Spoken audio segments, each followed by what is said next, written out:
शहराम, याद रखना, जिस दिन मैंने अपना रास्ता बदला ना, इस दिन तुम्हारे पास पछतावे के अलावा कुछ नहीं होगा। ये जुमला ज़ीनिया ने अपने दिल में दोहराया जब शहराम ने सबके सामने इसके करियर पर पाबंदी लगा दी। कमरे में इस वक्त खामोशी तो थी, लेकिन ज़ीनिया के अंदर एक तूफान मचा हुआ था। वो अपनी तौहीन बर्दाश्त नहीं कर पा रही थी। वाक़या कुछ यूँ हुआ कुछ यूँ था कि ज़ीनिया के बॉस अजीम साहब अचानक घर पहुँच गए और ज़ीनिया ने बड़ी अयारी से शहराम के सामने ये दिखावा किया कि वो एक बड़ी फर्माबरदार बीवी है। ज़ीनिया ने बॉस से कहा कि सर, मैं वही करूँगी जो मेरे शौहर शहराम साहब मुझसे कहेंगे। मैं इनकी मर्जी के खिलाफ कोई नया प्रोजेक्ट साइन नहीं कर सकती।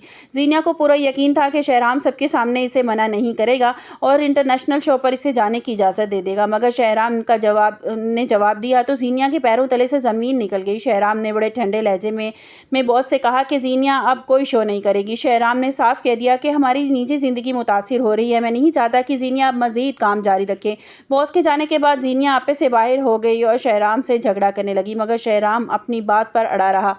शहराम ने अब ठान लिया था कि ज़ीनिया ने अब ठान लिया था कि वो शहराम को सबक सिखा के रहेगी और इसके घर का सुकून भी बर्बाद कर देगी। ज़ीनिया अगले दिन गुस्से में भरी हुई शहराम के ऑफिस पहुंची। वहां इसकी नज़र अपनी ननद शांजे पर पड़ी, जो ताबिश के साथ बैठी किसी काम को डिस्कस कर रही थी।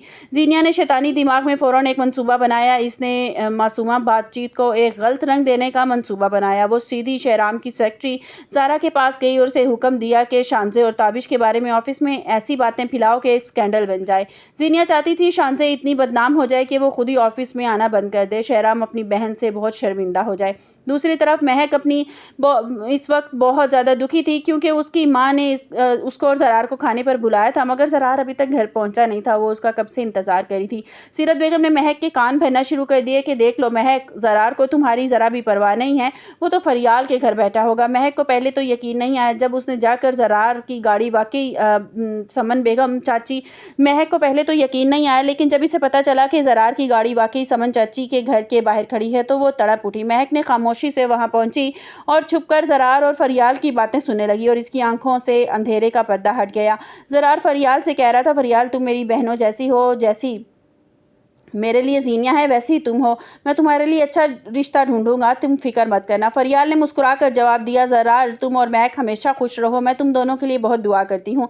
महक को अपनी सोच पर बहुत ज़्यादा शर्मिंदगी हुई। वो चुपके से वहाँ से घर वापस आ गई। घर पहुँचते ही जब सीरत बेगम ने दोबारा जहर उगलने की कोशिश की तो महक ने उन्हें करारा जवाब दिया। महक ने कहा कि आंटी बस कर दें, आपकी कोई चाल अब मुझ पर नहीं चलने वाली। ज़रार को और मुझको आप अलग नहीं कर सकती।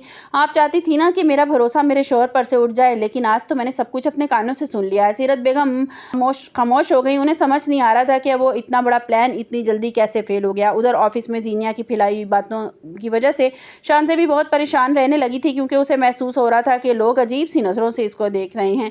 ताबिश को अब अंदाज़ा हो गया था कोई जानबूझकर इन दोनों को बदनाम करने की कोशिश कर रहा है। शहराम अब आहिस्ता आहिस्ता ज़ीनिया की हरकतों को नोट कर रहा है और उसे शक हो रहा है कि ज़ीनिया इसे बदला लेने के लिए अब किसी भी हद तक जा सकती है। फरियाल ने ऑफिस से इस्तीफ़ा दे दिया है, मगर शांजे की खामोशी क्या इसकी मदद कर पाएगी। ज़ीनिया अब एक नया तूफ़ान बन रही है कि किस तरह शहराम के सामने फरियाल और ज़रार का नाम दोबारा लाए ताकि शहराम को गुस्सा आए, मगर अब शहराम वो पुराने वाला शहराम नहीं रहा जो ज़ीनिया की हर बात पर आंखें बंद करके यकीन कर लेता था। अब वो खुद सच्चाई की तलाश में है। सीरत बेगम अब ज़रार को मजबूर कर रही हैं कि महक को इसके बाप के घर छोड़ के आए, मगर ज़रार ने साफ इनकार कर दिया। महक अपनी सास के हर जुल्म और मुकाबले का सब्र से मुकाबला कर रही है, क्योंकि उसे पता है कि ज़रार इसके साथ मुखलिस। आने वाली किस्त में आप देखेंगे कि शहराम को जब पता चलेगा कि शांजे के स्कैंडल के पीछे ज़ीनिया का हाथ है तो वो ज़ीनिया को घर से निकाल देगा। ज़ीनिया और अपनी माँ घर जाकर बैठेंगी तो दोबारा शहराम को बर्बाद करने की धमकियाँ देंगी। फरियाल अब शहराम के घर में एक ऐसी उम्मीद बनकर आएगी जो सबको एक कर देगी। ड्रामाहत की कहानी ऐसे मोड़ पर है जहां सच्चाई, मोहब्बत और घटिया साजिश के दरमियान एक लकीर खींची गई है। आप लोगों को क्या लगता है कि ज़ीनिया की मकारियां हमेशा के लिए इसको तन्हा कर देंगी? मेरे ख़्याल में तो ये बहुत जल्दी ये स्कैंडल जो है वो सामने आ जाएगा, ताबिश का और शांजे का।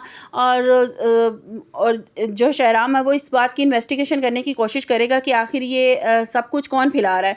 तो वो जल्द ही ज़ारा तक पहुंच जाएगा और वो ज़ारा से फिर पूछेगा कि तुम्हें आखिर ये किसने कहा ऐसा करने के लिए। तो वो डरती हुई सहमती हुई आवाज़ में बोलकर बता देगी कि ये सब कुछ मुझे ज़ीनिया मैडम ने करने के लिए कहा था, मैंने ये सब कुछ अपनी खुशी से नहीं किया था। तो जो ज़रार है, शहराम है, उसका भरोसा बिल्कुल से ज़ीनिया से उठ जाएगा और वो ज़ीनिया से नफ़रत करने लग जाएगा। आप लोगों को क्या लगता है? मेरे ख़्याल में तो ऐसा ही होगा। और जो है वो शानज़ेह वो पूरी सपोर्ट करेगी फ़रियाल के लिए, और वो कहेगी कि मैंने 1-2 मरतबा देखा भी है कि किस तरह ज़ीनिया जो है वो जब भी ऑफ़िस आती है तो किस तरह से इंसल्ट करती है फ़रियाल की, और फ़रियाल आगे से कुछ नहीं बोलती। आप लोगों को क्या लगता है? अपनी कीमती राय का इज़हार कमेंट्स बॉक्स में ज़रूर कीजिएगा। मिलते हैं एक नई वीडियो के साथ। अपना बहुत सा ख़्याल रखिएगा। अल्लाह हाफ़िज़।